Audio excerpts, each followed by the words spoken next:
Books make you hope. Books make you dream. Books make you laugh. Books make you scream. This is the Books That Make You show, discussing books with authors and experts, unraveling the inner pages of all the books that help make us who we are. Hosted by Desiree Duffy. Hello and welcome. My name is Desiree Duffy, your host of Books That Make You. And today, we are talking about books that make you want to go on a road trip and maybe discover yourself along the way. Life is a journey. We've all heard that before. And we tend to experience so many pivotal moments, especially when we're growing up. There's something that's really special about a road trip story. It's a metaphor for the journey of our lives, and it can be filled with so many experiences and moments. When young Greer, yeah, that's her name, Greer, embarks on a cross-country road trip with her father, who is also a cemetery worker, to deliver the ashen remains of Will, well, she discovers things about herself, about her father, and about the world she lives in. In true coming-of-age fashion, she grows up in the most astonishing and humorous way. Sheryl Benko is the author of The Last of Will. She grew up in southern Colorado, graduating from the University of Colorado at Colorado Springs with a BA in communication and an emphasis in film and television. Get this, she got her first job in the film industry as a production assistant on the amazing and highly acclaimed 93 Western Tombstone. And since that time, she's worked on over 30 films, stemming from some of the most prestigious directors in the motion picture industry. We've got her working with Quentin Tarantino on Inglourious Basterds. She worked on Titanic, Oliver Stone's Savages. She was part of Thor. She also is currently working on the forthcoming Netflix release called Between Two Ferns, the movie, which sounds like it's going to be hilarious. And she's also going to be working as the post-production supervisor for the renowned writer and director Alan Ball on his upcoming feature, Uncle Frank. Wow, Sheryl, that's amazing. Hello, and welcome to the show. Thank you. It's my pleasure. Okay, so tell us, you've made this shift from the film industry to writing a novel. Can you tell us about that? Well, I started out blithely thinking that because I had written screenplays, that it would be just an easy transition to writing a book. Thinking, oh, how hard could it be? I've done the screenplay format. It can't be that much different. But I found out very quickly that it's vastly different and very time consuming. So I understand why. It's a joke that people have an unfinished novel in their desk drawer because I can see why you would start it and then realize, oh, wow, this actually is a lot of work. But once I got into it and was about 100 pages in, for me, it just became that challenge that I just had to finish because I thought, okay, I'm in it and I'm actually seeing some substance to what's coming together. And even I wanted to see how the story was going to end because I did outlining and had an idea and a through line of where I wanted to get from point A to point B. But a lot of what happened in between and along the way developed during the course of writing, drawing in things from my own life, from my own circumstances over the years, because it took about 7 years between the time I started writing, and then getting a first draft and then going in and editing and revising and really fleshing out, was all in about 7 years beginning to end. So a lot happened, over that time to shape the story but it really made it better because it was life. It was things from everyday life and circumstances that I wasn't expecting but I had to process and I had to live through. So in the course of that, my character, of Greer also, was processing that it is as a 15-year-old versus my much older self. Sure. But it was so interesting to see how I responded as an adult, and then tapping into her responses to events around her as a teenager, as a 15-year-old. There really was that dichotomy that at work that helped me to assimilate the relationship between her and her father, who is in his mid 40s. And so there was that dynamic of how to relate to the same story from an adult perspective and from a teenage perspective. Oh, I love that. I love that. Okay. I want to back up, because when you're talking about the difference between writing a screenplay and writing a novel, that's fascinating. And I think, when you talk about everybody's got that novel that's sitting in their desk drawer, or not everybody, but a lot of people do. It is because, it is so much, you're still telling stories between screenplay writing and writing a novel, or even a novella or whatever. But the differences are actually kind of astonishing for somebody if they haven't thought of it before. When you're writing a novel, you can go into the head of the reader.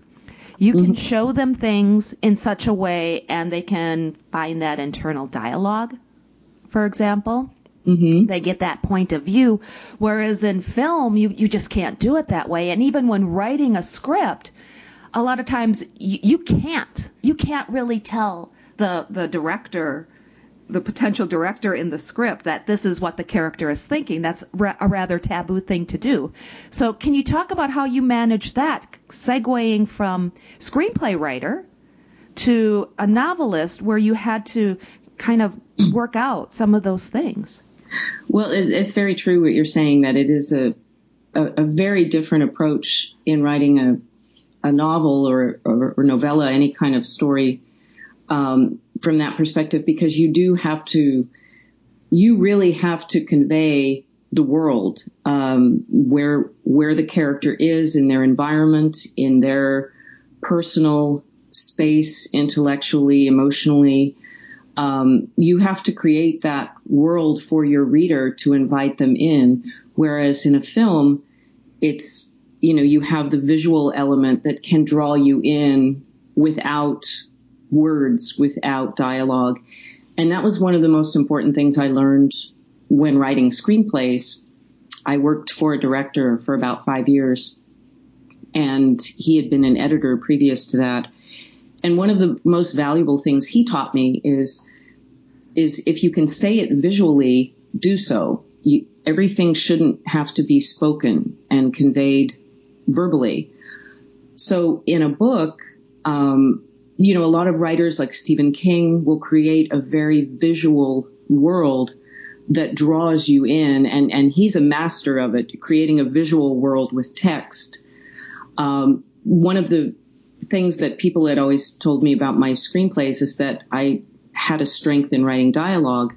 So immediately my character of Greer, I heard her voice, and that's largely why the book is told in her voice, first person, because I originally had this idea to do this story as a screenplay, but then I decided that I would try it as a book because it was a new challenge, and also because a lot of people in the industry that I was meeting with for one script in particular that got very good response and very strong potential. It ultimately didn't sell because a lot of the response I was getting is people saying, well, it's not based on anything. Mm-hmm. And they want to have that pre-existing material. So I got the bright idea in my head. Oh, I know, I'll do this as a book, and then I can write the screenplay. And then when they say, what's it based on? I can say, here's the book. Easy peasy, right? Yeah. So simple in the abstract, but then, to try to implement it in reality was a very different level of commitment. But I'm so glad. What do you like better, writing screenplays or the novel? I have such appreciation now for writing novels that I think it's something I would definitely want to do again, but I have incredible, affinity and respect for people who write screenplays. So, which is one of the reasons you mentioned I'm working with Alan Ball. Mm-hmm. That was why I jumped at that opportunity. I mean, he won the Oscar for writing American Beauty, and his scripts are so lyrical and beautiful, like the script for Uncle Frank. It was just, I just gasped. I mean, when I was reading parts of it, I was like, oh, if only I could write this way. Mm. And so I have just great respect for people who do their work with such talent and dedication that I just want to aspire to do whatever I can to try to reach those heights. But definitely, I think I would love the experience of writing another book, and having gone through it now to know what to expect, and having gone through the self-publishing process to know what to expect in that regard. Yeah. Well, and the way you write characters, let's talk about that a little bit. And I want to get into your sense of humor and the characters. But first, can you set the stage of The Last of Will? Give us the premise. Give us the lowdown, if you could. Well, it's told by Greer, who's 15 years old. She's actually probably closer to 15 and a half. She's on the verge of getting her driver's license within a few months. And for some reason, I oddly remember that time vividly in my life, the anticipation of being on the cusp of getting a driver's license, which is such a big deal to a teenager. Mm-hmm. And so she, of course, jumps on every opportunity to drive the car whenever her parents will allow her to do so with her permit. And her dad is an accountant, Will. He's lost his job because of downsizing at his company, and he's had no luck. He's been trying for months to try to find something, but with a downturn in the economy, he hasn't been able to find a job in his field, and is starting to get the signs of someone who's on the verge of starting to give up. He's got the bedhead and the bathrobe going on, and he's just really not nearly as motivated months into it as he was in the beginning, because the discouragement has set in. And so he's on a whim, he's driving Greer home from a meeting with her school counselor, and who has decided that Greer is just not applying herself the way she needs to. And Will is driving her home from this appointment, and they pass a cemetery and see a help wanted sign.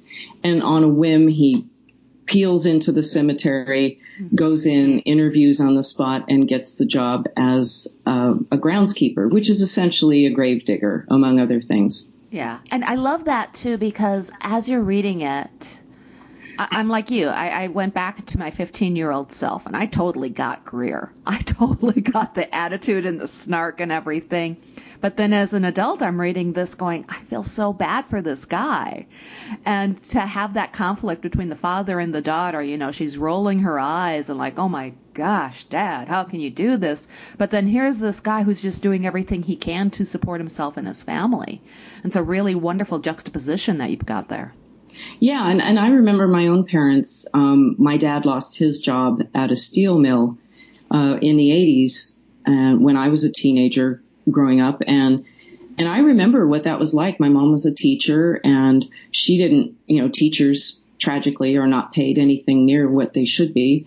And so we were struggling, and I was working at Baskin Robbins. And I remember weeks when my little paycheck would go toward buying groceries.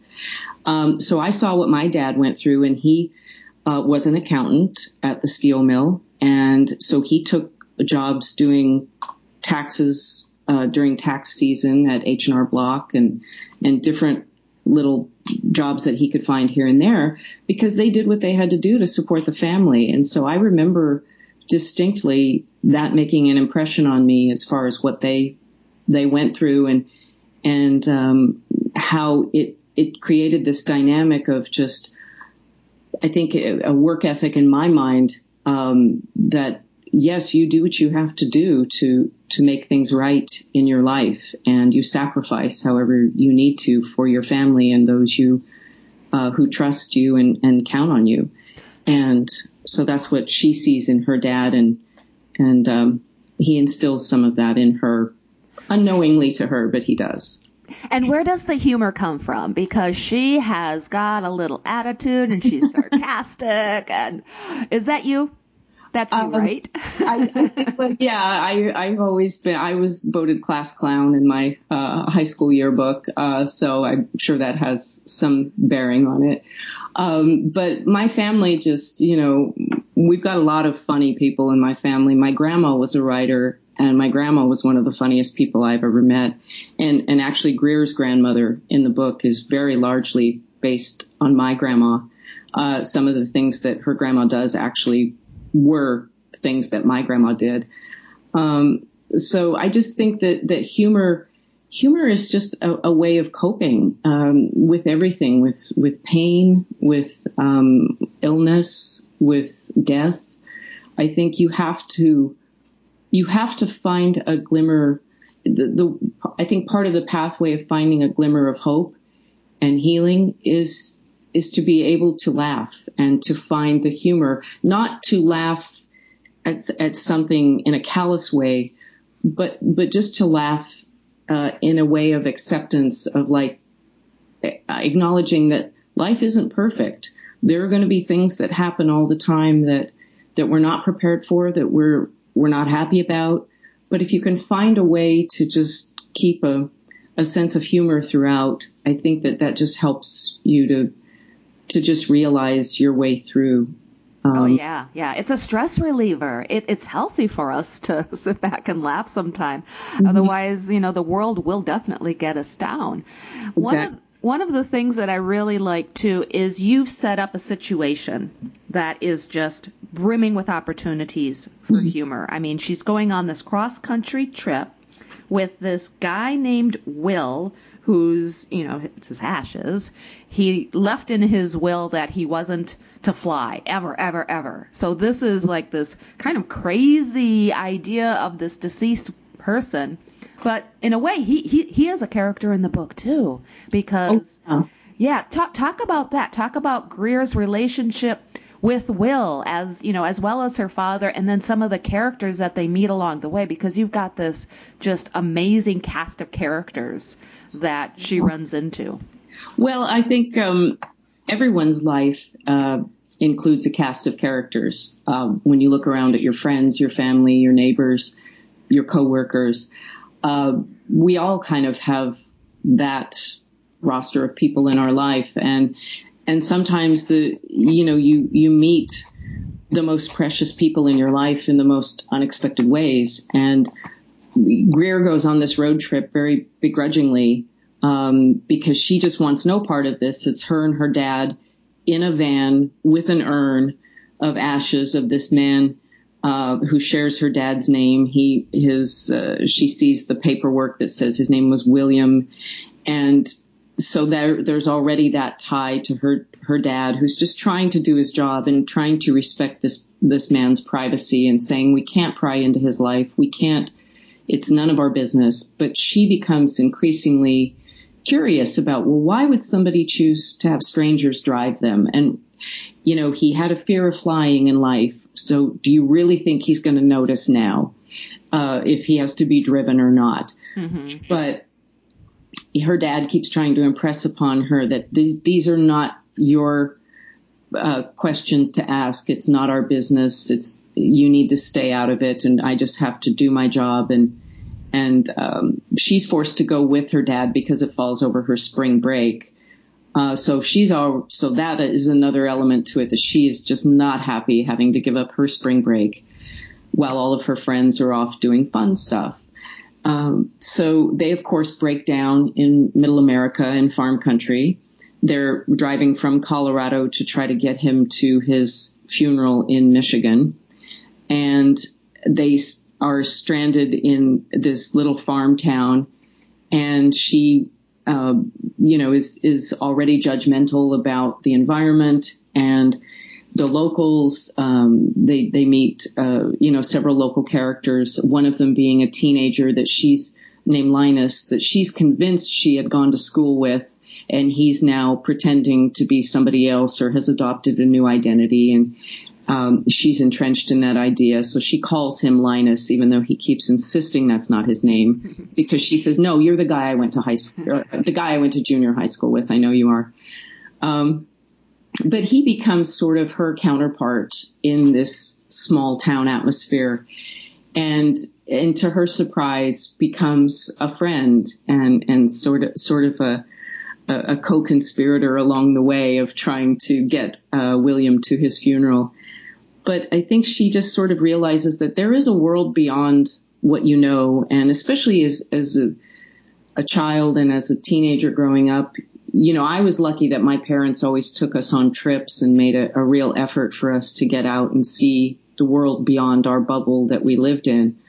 But it is very easy to fall into that sort of trap of thinking that the world revolves around you when you're a teenager, and trying to relate to anything outside of what you know is a stretch. Mm-hmm. And so she's kind of forced to acknowledge that, hey, other people, just because other people don't live the way I live, doesn't make it wrong, and doesn't make it any less valuable than my life. And so she has this increasing curiosity about William, and actually starts to regard him as, hey, he's not a joke. And yes, he's this urn of ashes, but he was a person with a life and a history, and had relationships and friends and family. And I think that through the course of it, William actually helps her to grow up a little bit in acknowledging the fact that she went into this being the typical teenager thinking, oh yeah, I know everything I need to know here, and realizing she knew very little about it. Yeah. And the name too. I mean, obviously the name of the book, the name Will, it has so many different connotations. I mean, this was his will, his desire, and the idea that his desire transcends his life on this planet. And just the idea of, we leave behind us a last will and testament. So I love the way you played on the words and then even incorporated that into the book's title. Yeah, and it is very, there's a lot of levels to it. And I think the title, the meaning of it can change, as you go through the book, what it means at any given point in the story. And then there's even he's got this shoebox that is traveling with his urn, and she becomes obsessed with trying to find out what's in the shoebox, that what could be so important that he needs to have this buried with his ashes. And again, her dad keeps saying, it's none of our business. Don't you dare try to look in there. And of course she does.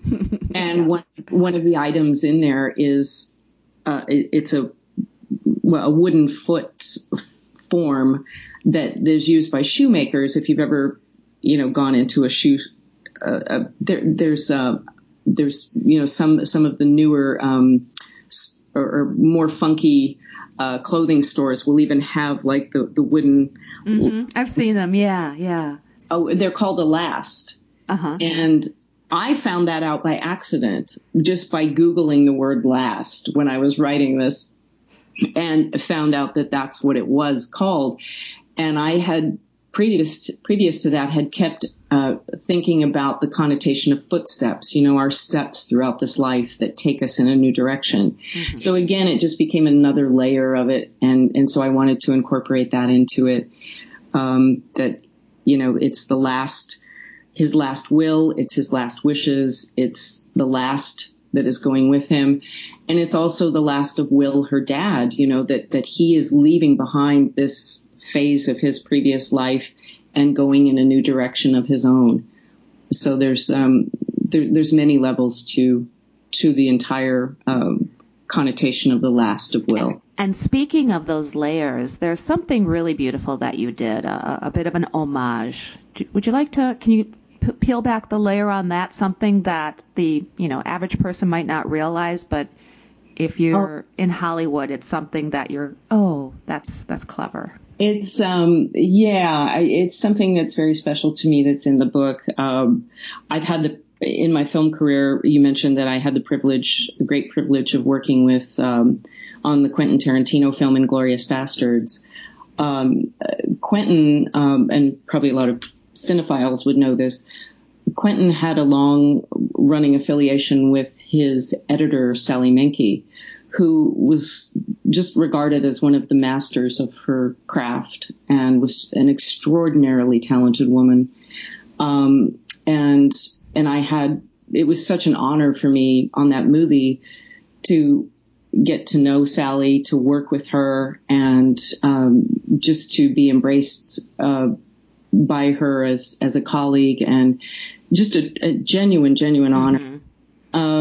And tragically, Sally passed away very unexpectedly.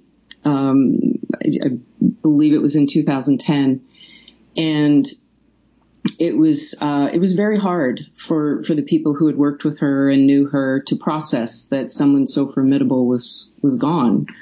And one of the things that Quentin always did when they would shoot film for the day, at the end of a take, before he would say cut, the actors many times would turn and look at the camera and say, "Hi, Sally." And that is because when the editor goes through what are called the dailies, which are the footage that was shot the previous days, they look through the footage to find takes and pieces to incorporate.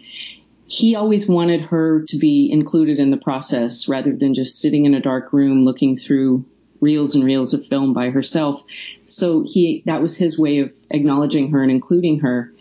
And there's a point in the story when Will calls his wife, Greer's mother, and throughout the story, Greer is only referred to her as Mom.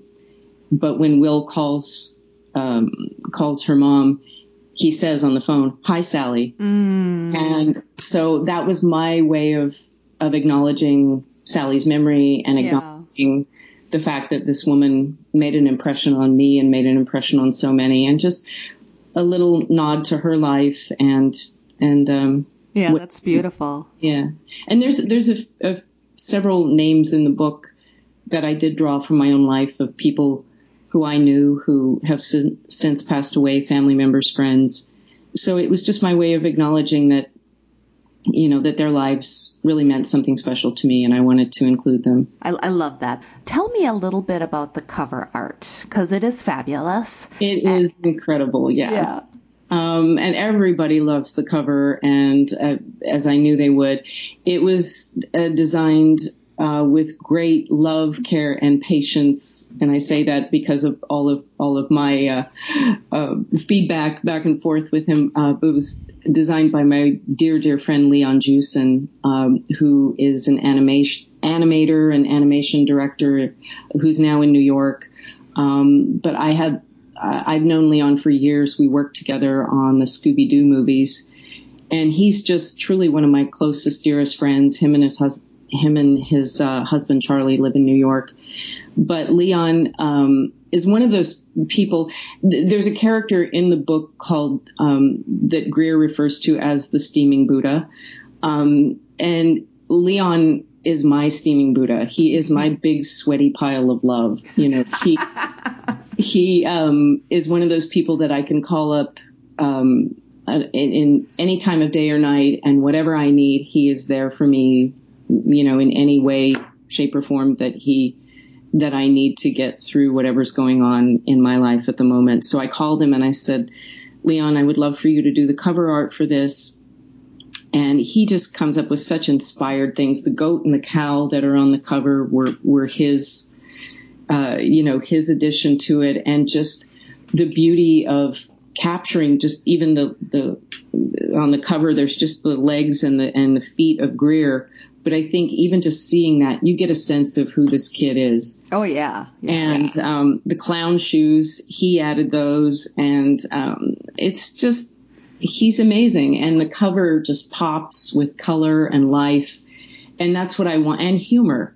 that you can look at the cover and you can see, oh, okay, this is fun. This is a funny book, and this is going to be something enjoyable. And so I hope everybody loves the cover, and that's a comment that I get consistently.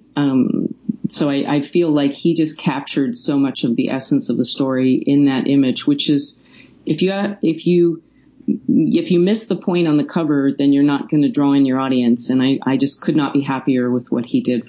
Yeah. I love it. Looking ahead for the future, what's on the horizon for you? One, do you see this turned into film or television? And tell us what you're working on next as well.